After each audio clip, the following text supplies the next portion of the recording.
राज्याच्या राजकारणात राष्ट्रवादी काँग्रेस पक्ष, शरद पवार गट आणि काँग्रेसच्या संभाव्य विलिनीकरणाच्या चर्चांनी नव्या राजकीय घडामोडींना वेग दिलाय।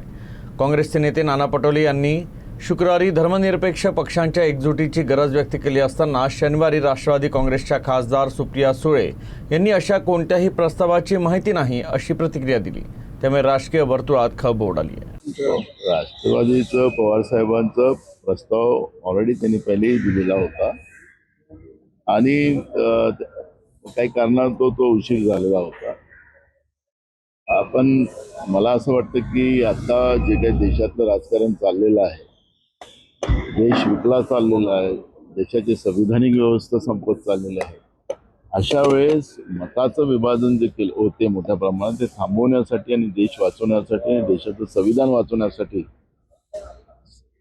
जे काही सेक्युलर विचाराचे पक्ष आहेत त्यांनी सगळ्यांनी एकत्रित यावं अशा पद्धतीची प्रक्रिया आता देशपातळीवर सुरू झालेली आहे आणि त्याचीच प्रक्रिया आहे की तृणमूल काँग्रेस असेल, पवार साहेब असतील, हे सगळेजण त्या काँग्रेसच्याच सोबत यायचा आणि विलीनीकरण करायचं असं मानसिकता आणि त्या पद्धतीचा भाव आता आपल्याला पाहायला मिळतो। तुमच्याचकडून ही गोष्ट ऐकली, मला याच्याबद्दल काहीच माहिती नाही, तुमच्याचकडून ऐकली। आता तरी राज्य आणि देशासमोर देशाची आर्थिक परिस्थिती, अडचणीत आलेला शेतकरी, खूप मोठी महागाई, बेरोजगारी आणि प्रचंड देशात होणारा भ्रष्टाचार, या सगळ्या परिस्थितीवर मात करणं हे याचं प्राधान्य आहे। मागच्या आठवड्यात इंडिया अलायन्सची एक मीटिंग झाली, त्याच्यात आमची सविस्तर चर्चा आर्थिक परिस्थितीबद्दल झाली आणि वारंवार राष्ट्रवादी काँग्रेस पक्ष, शरदचंद्र पवार याची भूमिका राहिलेली आहे की या आर्थिक संकटात त्याच्यातून देश जातो आहे।